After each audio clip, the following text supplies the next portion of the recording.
ओम शांति। आज साकार महावाक्य 10/4/2026। मधुर संतान माने बापा आसीचंती भारत को उद्धार करिबा पाई। तुमे पिला माने वर्तमान समय रे ही बाबांकर सहयोगी हेउछ। भारत ही प्राचीन भूखंड अटे। प्रश्न, उच्च लक्ष्य रे पहुँचीबारे बाधा सृष्टि करुथिबा छोट छोट कथा गुड़िक कौन? उत्तर, जदि टिके भी कौनसी सौक अच्छी, अनासक्त वृत्ति नाही, भल भल खाइबारे पिंधिबारे बुद्धि आकर्षित हेउची, तेबे एही कथा सब उच्च लक्ष्य रे पहुँचीबारे बाधा सृष्टि करिथाए। सेथिपाई बाबा कहउचंती पिलामाने बनवाह अर्थात वैराग्य अवस्था रुह। तुमको तो सबु किछि भूलिबार अछि, एही शरीर मध्य मने न रहो। ओम शांति। पिलामानंकु एही कथा बुझाई दिया जायछि जे एही भारत ही अविनाशी राष्ट्र, जहार प्रकृत नाम हिला भारत। हिंदुस्तान नाम तो परे रखा जायछि। भारत को स्पिरिचुअल खंड बा आध्यात्मिकतार भूमि मध्य कहा जाए। यह सर्व प्राचीन भूमि अटे। जेतेबेले भारत रे नुआ दुनिया थिला, सेतेबेले अन्य कौनसी देश नथिला।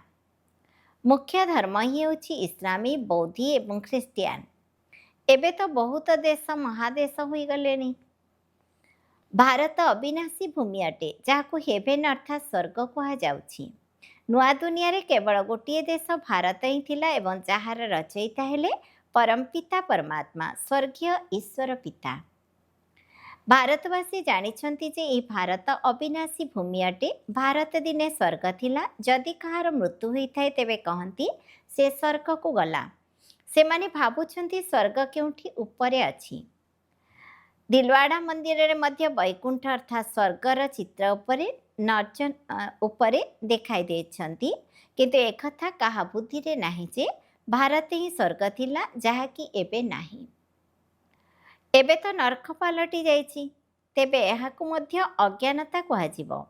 ज्ञान एवं अज्ञान दुईटी जिनिस। कहा ज्ञान को कहा जाए दिन, अज्ञान को राति। घोर आलोक एवं घोर अंधकार कहा जाए। तेबे आलोक अर्थात उत्थान, अंधकार अर्थात पतन। मनुष्य सूर्य अस्त देखिबा परे सनसेट पॉइंट को जाई थांती, तेबे ताहा तो हदर कथा। यह कोई कहा जाए ब्रह्मांकर दिन एवं ब्रह्मांकर रात्रि। ब्रह्मा को प्रजापिता बोली कहा जाउछि। तेबे निश्चित भावरे से सबु प्रजा मानकर पिता होई गले। कहा जाए ज्ञान अंजन सद्गुरु देले अज्ञान अंधकार विनाश। एहार अर्थ को दुनिया रे केही भी जानी नाहंती।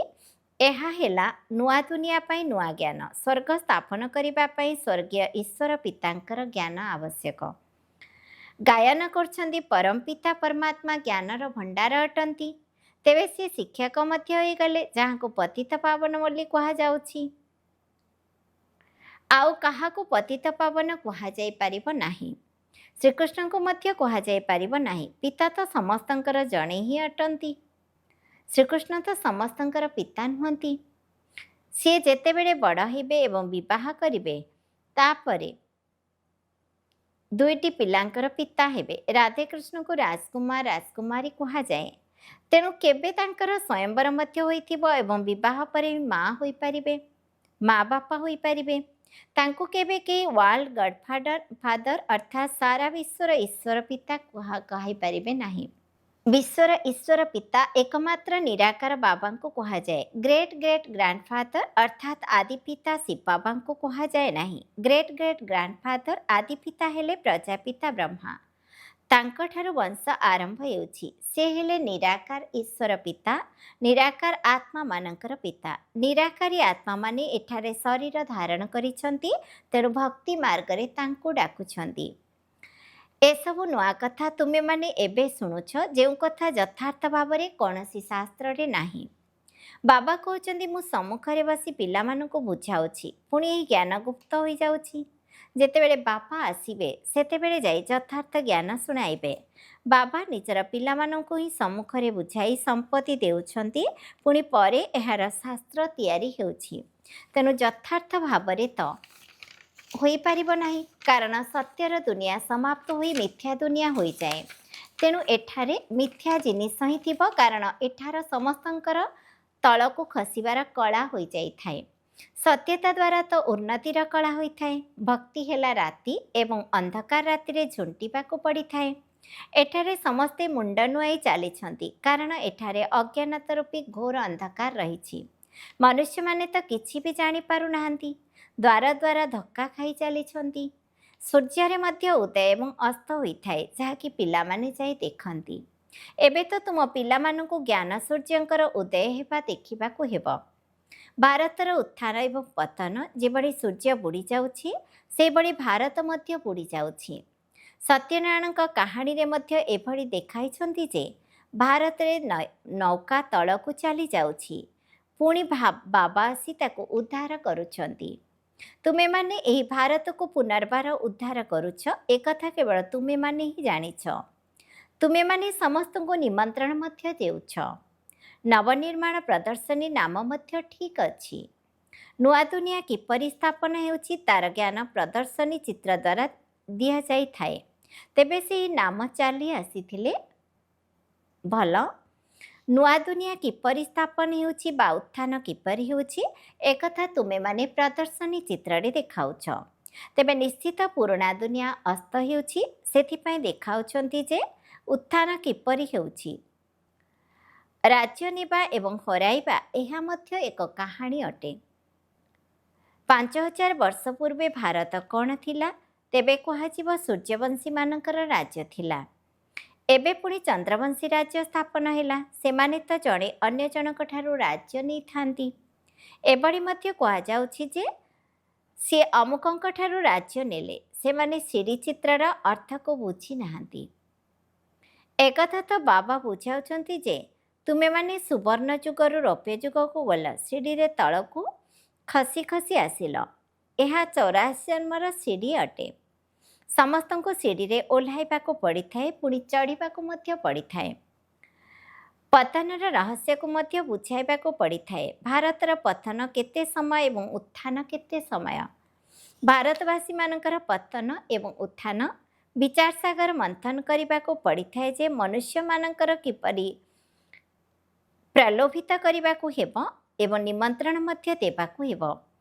ଭାଇମାନେ ଭଉଣୀମାନେ ଏଠାକୁ ଆସି ବୁଝ, ବାବାଙ୍କର ମହିମା ତ ପ୍ରତ୍ୟେକ କହିବାକୁ ହେବ। ଶିବ ବାବାଙ୍କର ମହିମାର ଗୋଟିଏ ବୋର୍ଡ଼ ହେବା ଦରକାର। ପତିତ ପାବନ ଜ୍ଞାନର ସାଗର, ପବିତ୍ରତାର ସୁଖ ଶାନ୍ତିର ସାଗର, ସମ୍ପତ୍ତିରେ ସାଗର, ସମସ୍ତଙ୍କର ସଦ୍ଗତି ଦାତା, ଜଗତ ପିତା, ଜଗତ ଶିକ୍ଷକ, ଜଗତ ଗୁରୁ ଶିବ ବାବାଙ୍କ ଠାରୁ ଆସି ନିଜର ସୂର୍ଯ୍ୟବଂଶୀ ଚନ୍ଦ୍ରବଂଶୀ ସମ୍ପତ୍ତି ନିଅ। ତେବେ ଯାଇ ମନୁଷ୍ୟମାନଙ୍କୁ ବାବାଙ୍କର ପରିଚୟ ଜଣାପଡ଼ିବ। ବାବାଙ୍କର ମହିମା ଅଲଗା ଏବଂ ଶ୍ରୀକୃଷ୍ଣଙ୍କର ମହିମା ଅଲଗା। ଏବେ ତୁମ ପିଲାମାନଙ୍କ ବୁଦ୍ଧିରେ ଆସିଯାଉଛି। ଯେଉଁମାନେ ସେବାଧାରୀ ସନ୍ତାନ, ସେମାନେ ସାରାଦିନ ଦୌଡ଼ି ଦୌଡ଼ି ସେବା କରି ଚାଲିଥାନ୍ତି। ନିଜର ଲୌକିକ ଚାକିରି ଥାଇ ମଧ୍ୟ ସେଥିରୁ ଛୁଟି ନେଇ ସେବାରେ ଲାଗିଯାଇଛନ୍ତି। ଏହା ଈଶ୍ୱରୀୟ ସରକାର। ବିଶେଷ କରି କନ୍ୟାମାନେ ଯଦି ଏହି ସେବାରେ ଲାଗିଯିବେ, ତେବେ ଏହାର ନାମ ବହୁତ ବିଖ୍ୟାତ ହୋଇଯିବ। ଯୋଗ୍ୟ ସେବାଧାରୀ ପିଲାମାନଙ୍କର ପାଳନ ତ ବହୁତ ଭଲ ଭାବରେ ହେଉଛି, କାରଣ ଶିବ ବାବାଙ୍କର ଭଣ୍ଡାର ଭରପୁର ଅଛି। ତୁମେମାନେ ଯେଉଁ ଭଣ୍ଡାରକୁ ଖାଉଛ, ସେହି ଭଣ୍ଡାର ସଦା ଭରପୁର ରହିବ। ଏହା କାଳକଣ୍ଟକ ଅର୍ଥାତ୍ ଦୁଃଖ କ୍ଲେଶ ଦୂରେଇଯିବ। ତୁମେ ହେଲ ଶିବବଂଶୀ, ସିଏ ହେଲେ ରଚୟିତା ଏବଂ ଇଏ ବ୍ରହ୍ମା ରଚନା। ବବୁଲ ନାମଟି କେତେ ମିଠା। ଶିବ ସାଜନ ଅର୍ଥାତ୍ ପତି ମଧ୍ୟ ଅଟନ୍ତି।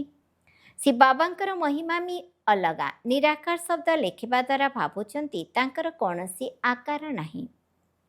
ପରମପ୍ରିୟ ଏକମାତ୍ର ଶିବ ବାବା ହିଁ ଅଟନ୍ତି। ଏହି ଶବ୍ଦ ଲେଖିବାକୁ ହିଁ ହେବ। ବର୍ତ୍ତମାନ ଏହା ଏକ ଯୁଦ୍ଧକ୍ଷେତ୍ର ଅଟେ। ସେମାନଙ୍କ ପାଇଁ ମଧ୍ୟ ତୁମ ପାଇଁ ମଧ୍ୟ ଶିବଶକ୍ତି ଅହିଂସକ ସେନାର ଗାୟନ ଅଛି। କିନ୍ତୁ ଚିତ୍ରରେ ଦେବୀମାନଙ୍କର ହାତରେ ଅସ୍ତ୍ରଶସ୍ତ୍ର ଧାରଣ କରାଇ ହିଂସା ଦେଖାଇ ଦେଇଛନ୍ତି। ବାସ୍ତବରେ ତୁମେ ଯୋଗବଳ ଦ୍ୱାରା ବିଶ୍ୱର ରାଜତ୍ୱ ପ୍ରାପ୍ତ କରୁଛ। ଏଥିରେ ଅସ୍ତ୍ରଶସ୍ତ୍ରର କୌଣସି କଥା ହିଁ ନାହିଁ। ଜ୍ଞାନ ଗଙ୍ଗା ନଦୀର ପ୍ରଭାବ ମଧ୍ୟ ବହୁତ ରହିଛି। ଆଗକୁ ବହୁତଙ୍କୁ ସାକ୍ଷାତକାର ମଧ୍ୟ ହେବ। ଭକ୍ତି ମାର୍ଗରେ ଭାବିଥାନ୍ତି ଯେ ଗଙ୍ଗା ଜଳ ଟିକିଏ ମିଳିଗଲେ ଉଦ୍ଧାର ପାଇଯିବେ। ସେଥିପାଇଁ ଗୁପ୍ତ ଗଙ୍ଗା ବୋଲି କହି ଚାଲିଛନ୍ତି। ଶାସ୍ତ୍ରରେ ବର୍ଣ୍ଣିତ ଅଛି, ଅର୍ଜୁନ ବାଣ ମାରିଲେ ଏବଂ ଗଙ୍ଗା ବାହାରି ଆସିଲେ। ଗୋମୁଖରେ ମଧ୍ୟ ଗଙ୍ଗା ବାହାରିଛି ବୋଲି ଦେଖାଉଛନ୍ତି। ଯଦି ତୁମେ ପଚାରିବ ତେବେ ସେମାନେ କହିବେ ଗୁପ୍ତ ଗଙ୍ଗା ବାହାରିଛି। ତ୍ରିବେଣୀ ସଙ୍ଗମରେ ମଧ୍ୟ ସରସ୍ୱତୀ ନଦୀକୁ ଗୁପ୍ତ ଥିବାର ଦେଖାଉଛନ୍ତି। ମନୁଷ୍ୟ ତ ବହୁତ ଗୁଡ଼ିଏ କାହାଣୀ ରଚନା କରିଦେଇଛନ୍ତି। ଏଠାରେ ତ ଗୋଟିଏ କଥା, କେବଳ ଅଲଗ ବାବା ବାସ୍। ଆଲ୍ଲାହ ଆସି ବହିସ୍ଥ ଅର୍ଥାତ୍ ସ୍ୱର୍ଗ ସ୍ଥାପନା କରୁଛନ୍ତି। ସେ ଖୁଦା ଆସି ହେଭେନ୍ ଅର୍ଥାତ୍ ସ୍ୱର୍ଗର ସ୍ଥାପନା କରୁଛନ୍ତି। ଈଶ୍ୱର ସ୍ୱର୍ଗ ସ୍ଥାପନା କରୁଛନ୍ତି। ତେବେ ବାସ୍ତବରେ ଈଶ୍ୱର ତ ଜଣେ ହିଁ ଅଟନ୍ତି। ମନୁଷ୍ୟମାନେ ତ ନିଜ ନିଜ ଭାଷାରେ ତାଙ୍କର ଭିନ୍ନ ଭିନ୍ନ ନାମ ରଖିଦେଇଛନ୍ତି। କିନ୍ତୁ ଏକଥା ଜାଣିଛନ୍ତି ଯେ ଆଲ୍ଲାହଙ୍କ ଠାରୁ ନିଶ୍ଚିତ ଭାବରେ ସ୍ୱର୍ଗର ରାଜତ୍ୱ ମିଳିବ। ଏଠାରେ ତ ବାବା କହୁଛନ୍ତି ମନ ମନାଭବ। ବାବାଙ୍କୁ ମନେ ପକାଇଲେ ବର୍ଷା ନିଶ୍ଚିତ ମନେ ପଡ଼ିବ। ସ୍ୱର୍ଗ ଦୁନିଆ ରଚୟିତାଙ୍କର ରଚନା ଅଟେ। ଏମିତି କ'ଣ କୁହାଯିବ ଯେ ରାମ ନର୍କର ରଚନା କରିଛନ୍ତି? ଭାରତବାସୀଙ୍କୁ ଏକଥା ଜଣା ନାହିଁ ଯେ ନିରାକାର ରଚୟିତା କିଏ। ତୁମେ ଜାଣିଛ ଯେ ନର୍କର ରଚୟିତା ରାବଣ, ଯାହାକୁ ପ୍ରତିବର୍ଷ ଜଳାଉଛନ୍ତି। ରାବଣ ରାଜ୍ୟରେ ଭକ୍ତି ମାର୍ଗର ବୃକ୍ଷ ବହୁତ ବଡ଼ ହୋଇଗଲାଣି। ରାବଣର ରୂପକୁ ମଧ୍ୟ ବହୁତ ଭୟଙ୍କର ରୂପେ ତିଆରି କରୁଛନ୍ତି। ଏଭଳି ମଧ୍ୟ କହୁଛନ୍ତି ରାବଣ ଆମର ଶତ୍ରୁ। ବାବା ଏହାର ଅର୍ଥକୁ ବୁଝାଇଛନ୍ତି, ରାବଣ ରାଜ୍ୟର ବିସ୍ତାର ବହୁତ ହୋଇଥିବା କାରଣରୁ ରାବଣର ଶରୀରକୁ ମଧ୍ୟ ବହୁତ ବଡ଼ କରୁଛନ୍ତି। ଶିବ ବାବା ତ ରୂପରେ ବିନ୍ଦୁ ଅଟନ୍ତି, କିନ୍ତୁ ତାଙ୍କ ଚିତ୍ରକୁ ମଧ୍ୟ ବହୁତ ବଡ଼ କରିଦେଇଛନ୍ତି। ନଚେତ୍ ବିନ୍ଦୁର ପୂଜା କିପରି ହେବ? ସମସ୍ତଙ୍କୁ ପୂଜାରୀ ତ ହେବାକୁ ପଡ଼ିବ ନା। ଆତ୍ମା ପାଇଁ ତ କହୁଛନ୍ତି ଭ୍ରୁକୁଟି ମଝିରେ ଚମକୁଛି ଦିବ୍ୟ ତାରକା। ପୁଣି ଏଭଳି ମଧ୍ୟ କହୁଛନ୍ତି ଯେ ଆତ୍ମା ହିଁ ପରମାତ୍ମା। ତେବେ ସିଏ ହଜାର ସୂର୍ଯ୍ୟଠାରୁ ତେଜମୟ କିପରି ହୋଇପାରିବେ? ଆତ୍ମାର ବର୍ଣ୍ଣନା ତ କରୁଛନ୍ତି, କିନ୍ତୁ କିଛି ଜାଣିନାହାନ୍ତି। ଯଦି ପରମାତ୍ମା ହଜାର ସୂର୍ଯ୍ୟଙ୍କ ଠାରୁ ତେଜମୟ ହେବେ, ତେବେ ସେ ପ୍ରତ୍ୟେକଙ୍କ ଭିତରେ ପ୍ରବେଶ କିପରି କରିବେ? ତେବେ କେତେ ଅଯଥାର୍ଥ କଥା, ଯାହାକୁ ଶୁଣି ମନୁଷ୍ୟ କଣରୁ କଣ ହୋଇଯାଇଛନ୍ତି। କହୁଛନ୍ତି ଆତ୍ମା ହିଁ ପରମାତ୍ମା ଅଟେ। ତେବେ ପରମାତ୍ମାଙ୍କର ରୂପ ମଧ୍ୟ ସେହିଭଳି ହୋଇଥିବା ଦରକାର। କିନ୍ତୁ ପୂଜା କରିବା ପାଇଁ ବଡ଼ କରିଦେଇଛନ୍ତି। ପଥରରେ କେତେ ବଡ଼ ବଡ଼ ମୂର୍ତ୍ତି ତିଆରି କରୁଛନ୍ତି। ଯେପରି ଗୁମ୍ଫା ମଧ୍ୟରେ ପାଣ୍ଡବମାନଙ୍କର ବଡ଼ ବଡ଼ ମୂର୍ତ୍ତି ଦେଖାଇଛନ୍ତି, କିନ୍ତୁ ସେମାନଙ୍କ ବିଷୟରେ କିଛି ଜାଣିନାହାନ୍ତି। ଏହା ହେଲା ପାଠପଢ଼ା। ବ୍ୟବସାୟ ଅଲଗା ଏବଂ ପାଠପଢ଼ା ଅଲଗା। ବାବା ମଧ୍ୟ ପାଠ ପଢ଼ାଉଛନ୍ତି ଏବଂ ବ୍ୟବସାୟ ମଧ୍ୟ ଶିଖାଉଛନ୍ତି। ବୋର୍ଡ଼ରେ ମଧ୍ୟ ପ୍ରଥମେ ବାବାଙ୍କର ମହିମା ରହିବା ଦରକାର। ବାବାଙ୍କର ସମ୍ପୂର୍ଣ୍ଣ ମହିମାକୁ ଲେଖିବାକୁ ହେବ। ଏହିସବୁ କଥା ତୁମ ପିଲାମାନଙ୍କ ବୁଦ୍ଧିରେ ମଧ୍ୟ ପୁରୁଷାର୍ଥର କ୍ରମ ଅନୁସାରେ ଧାରଣ ହେଉଛି। ସେଥିପାଇଁ କୁହାଯାଉଛି ମହାରଥୀ ଘୋଡ଼େସୱାର ଅର୍ଥାତ୍ ଅଶ୍ୱାରୋହୀ। ଏଠିରେ ହାତ ହତିଆର ଆଦିର କୌଣସି କଥା ନାହିଁ। ବାବା ତୁମମାନଙ୍କର ବୁଦ୍ଧିର ତାଲା ଖୋଲି ଦେଉଛନ୍ତି।